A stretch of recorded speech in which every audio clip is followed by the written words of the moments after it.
संधारित्र का सिद्धांत, इस टॉपिक को समझाना है। इसके पहले आपको गोली चालक की विद्युत धारिता और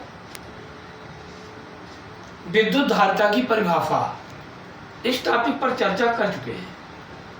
उसी विद्युत धारिता से संबंधित ये टॉपिक है संधारित्र का सिद्धांत। तो सबसे पहली बात यह आती है कि संधारित्र है क्या और संधारित्र का सिद्धांत क्या है। बहुत सरल उत्तर है। किसी चालक का विभव कम करके और उसकी धारिता बढ़ाएं, लेकिन चालक का आकार न बदले, चालक का आयतन न बदले, तो वह संधारित्र की तरह कार्य करेगा। अर्थात संधारित्र की जो परिभाषा है उसे आप ध्यान से सुनिए। संधारित्र वह युक्ति है जो किसी चालक के आकार या आयतन में परिवर्तन किए बिना उसकी विद्युत धारिता को बढ़ा देता है। अर्थात संधारित्र आवेश संचित करने का साधन है। पुनः सुनेंगे। संधारित्र वह युक्ति है जो किसी चालक के आकार या आयतन में परिवर्तन किए बिना उसकी विद्युत धारिता को बढ़ा देता है। ठीक है ना। संधारित्र आवेश संचित करने का साधन है। संधारित्र का सिद्धांत है क्या? तो संधारित्र का सिद्धांत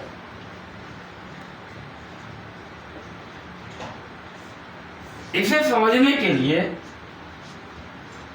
ये एक चालक ए और दूसरा चालक बी ये दर्शाया गया है। चालक ए आवेशित चालक है और चालक बी अनावेशित चालक है। चित्र में हमने दोनों को दर्शा दिया है। चालक ए आवेशित चालक है, चालक बी अनावेशित चालक है। यानी प्रारंभ में चालक ए इस तरह से था, ठीक है ना, और चालक बी जो है ये यहाँ पे इस रूप में है। तो अब ये और ये था, तो अब ये इसको हमने सेट करके बना दिया है। तो चालक ए धन क्यू आवेश से आवेशित है, चालक बी अनावेशित चालक है। इस अनावेशित चालक को चालक ए के पास लाने से स्थिर विद्युत प्रेरण द्वारा चालक बी के आंतरिक तल में ऋण आवेश तथा बाह्य तल में धन आवेश प्रेरित हो जाता है। प्रेरित धन आवेश चालक ए के विभव को कम करता है, बढ़ाता है, तथा प्रेरित ऋण आवेश चालक ए के विभव को कम करता है।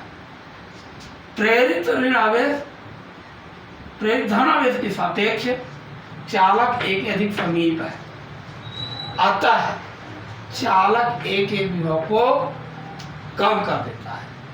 तब C बराबर Q बटे V के अनुसार चालक ए की धारिता बढ़ जाती है। तो यहाँ चालक का आकार नहीं बदला गया, आयतन नहीं बदला गया, लेकिन विद्युत धारिता बढ़ गई। अब इसी चालक बी को, जो नौसे चालक था, इस चालक बी को पृथ्वी तल से संपर्कित किया गया। तो प्रेरित धनावेश जो है ये पृथ्वी तल में समाहित हो जाता है। अर्थात पृथ्वी तल से ऋण इलेक्ट्रॉन निकलकर प्रेरित धनावेश को समाप्त कर देते हैं, अनावेशित हो जाता है। तो प्लेट बी पर केवल ऋण आवेश शेष रहता है, जो प्लेट ए के विभव को कम कर देता है। अथवा ये कहें कि चालक बी जो ऋण आवेश है, ये चालक ए के विभव को कम कर देता है। अतः C बराबर Q/V के अनुसार विद्युत धारिता और बढ़ जाती है, क्योंकि विभव अधिक घट गया, धारिता और बढ़ गई। इस प्रकार कह सकते हैं कि दो चालकों के समायोजन से बनी वह युक्ति संधारित्र है। कहने का अभिप्राय यह है कि दो चालकों के समायोजन से बनी युक्ति संधारित्र है, जो चालक के आकार में या आयतन में परिवर्तन ना करे और उसकी धारिता को बढ़ा देता है। यह युक्ति संधारित्र है। अब यदि संधारित्र की प्लेटों A और B के बीच के परावर्तन का माध्यम उपस्थित हो जाए, तो इस संधारित्र की धारिता और बढ़ जाती है। यानी वायु के स्थान पर माध्यम उपस्थित होने पे विद्युत धारिता बढ़ जाती है। ठीक है ना। तो संधारित्र की विद्युत धारिता C बराबर Q/V1 - V2 है। क्यों V1 - V2 कहला है? यानी चालक A का विभव V1, चालक B का विभव V2, तो विभवांतर V1 - V2 हो जाएगा। तो C बराबर Q/V, यह संधारित्र की विद्युत धारिता होगी। अगर V1 - V2 बराबर 1 ले लें तो C बराबर क्या हो जाएगा? Q।